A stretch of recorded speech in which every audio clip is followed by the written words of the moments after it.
Hi welcome back to my channel. അപ്പോൾ ഇന്നത്തെ video Sreekrishna ജയന്തിയുടെയാണ്. നമ്മുടെ കോട്ടയത്ത് നല്ല അടിപൊളി പരിപാടിയായിരുന്നു ശ്രീകൃഷ്ണ ജയന്തിയുടേത്.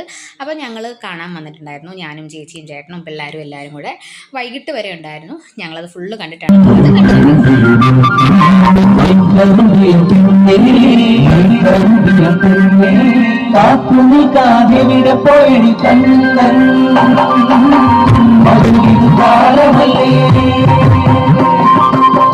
മണ്ണയ്ക്ക് പോയത്